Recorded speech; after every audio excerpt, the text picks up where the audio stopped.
인터넷을 찾아보면 어떤 글은 물광이라고 하고 다른 곳은 연어주사라고 하고 또 어떤 글은 그냥 스킨부스터라고 부릅니다. 그래서 실제 진료실에서도 물광주사 받으러 왔어요 라고 오셨는데 피부 상태에 따라 접근이 달라지는 경우도 있습니다.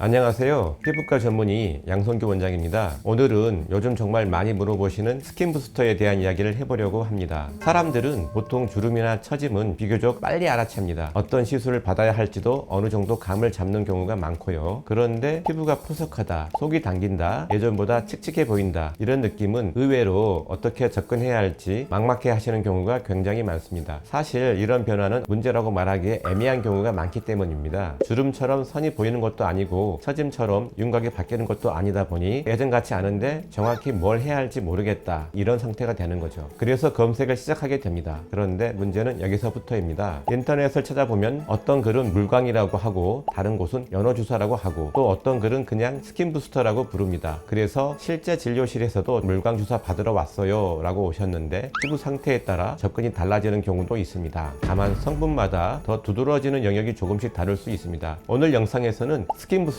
정확히 무엇인지, 종류는 어떻게 나뉘는지, 내 피부에는 어떤 게 맞는지, 효과는 언제부터 느껴지고 몇 번이나 받아야 하는지, 그리고 부작용이나 주의할 점까지 많이들 궁금해하시는 부분을 중심으로 설명드리겠습니다. 스킨부스터는 한마디로 피부의 기능과 구조를 개선하는 데 도움을 주는 여러 물질들을 통틀어 부르는 표현입니다. 그래서 어떤 한 가지 제품의 이름이라기보다는 비슷한 목적을 가진 물질들을 묶어서 말하는 개념에 가깝습니다. 그럼 보톡스나 필러랑 뭐가 다르냐? 보톡스는 기본적으로 신경에 적용하는 물질입니다. 근육 움직임에 관여하면서 주름 같은 부분에 접근하는 방식이죠. 필러는 피부 안에 직접 부피를 만들어주는 물질입니다. 꺼진 부분을 채워서 윤곽에 변화를 주는 방식이고요. 반면 스킨부스터는 피부 자체의 상태를 도와주는 쪽에 초점이 맞춰져 있다는 점에서 차이가 있습니다. 그래서 스킨부스터를 받으면 필러처럼 얼굴 윤곽이 확 바뀌나요? 라고 물어보시면 그런 개념과는 조금 다르다고 이해하시는 게 정확합니다.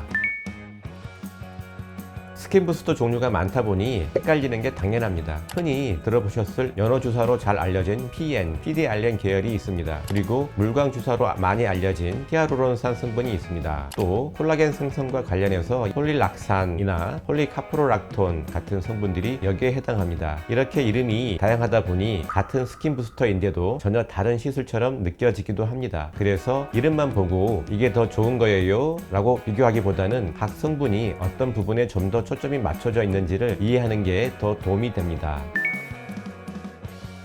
속건조 피부 때문에 고민하시는 분들이 정말 많습니다. 겉은 번들거리는데 속은 당기는 느낌? 이런 경우들이죠. 이런 피부에 활용되는 스킨부스터도 있습니다. 대체로 PN, PDRN 계열이나 히아루론산 성분이 이런 경우에 많이 이용되는 편입니다. 다만 같은 속건조라고 해도 피부 상태나 원인이 사람마다 다를 수 있기 때문에 어떤 성분이 더 맞을지는 직접 피부를 확인하는 과정이 필요합니다.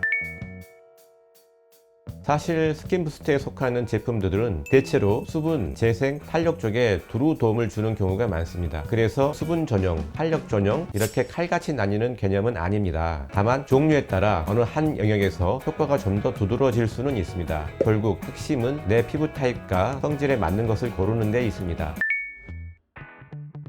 이건 사용하는 성분에 따라 꽤 다릅니다. 예를 들면 히아루론산 같은 경우에는 시술 다음 날부터 비교적 빠르게 느껴지는 경우가 많습니다. 반면 콜라겐 생성과 관련된 성분들은 시간이 좀 더 필요합니다. 적어도 한 달 정도는 지나야 변화를 느끼는 경우가 많고 길게는 1년 이상 지나면서 더 나타나는 경우도 있습니다. 시술 횟수는 보통 3회 이상 받는 것을 권해드리는 경우가 많습니다. 물론 이것도 피부 상태나 목적에 따라 달라질 수 있어서 정확한 횟수는 상담 과정에서 함께 정하시는 게 좋습니다.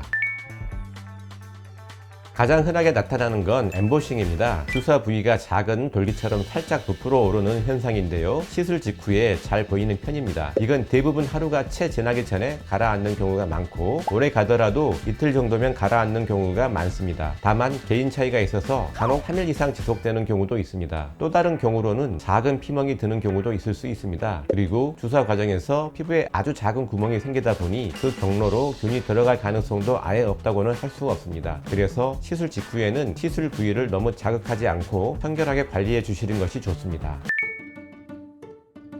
이것도 사용하는 성분에 따라 차이가 있습니다. 짧게는 한 달, 길게는 1년 이상 유지되는 경우도 있습니다. 그리고 솔직하게 말씀드리면 스킨부스터는 결국 시간이 지나면 효과가 서서히 사라지는 개념입니다. 영구적으로 남는 시술이 아니다 보니 상태를 유지하고 싶으시다면 꾸준히 관리하는 개념에 가깝다고 이해하시면 좋습니다.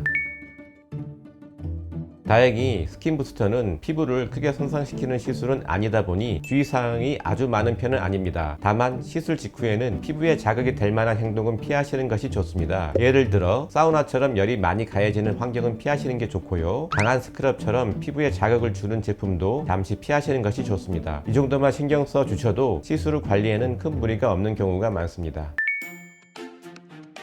오늘은 스킨부스터에 대해 설명드렸습니다. 사실 스킨부스터는 종류가 워낙 많고 이름도 다양하다 보니 뭐가 좋을 건지 모르겠다는 생각이 들기 쉬운 분야입니다. 그래서 남들이 좋다고 한 것을 그대로 따라하기보다는 내 피부 타입과 상태에 맞는 것이 무엇인지를 확인하는 과정이 더 중요합니다. 그리고 효과가 나타나는 시점이나 유지 기간, 필요한 횟수도 성분마다 다르기 때문에 처음에 방향을 잘 잡는 것이 도움이 됩니다. 앞으로도 피부와 관련해서 많은 분들이 헷갈려 하시는 내용을 쉽고 정확하게 설명드릴 수 있도록 하겠습니다. 지금까지 피부과 전문의 양성규 원장이었습니다. 감사합니다.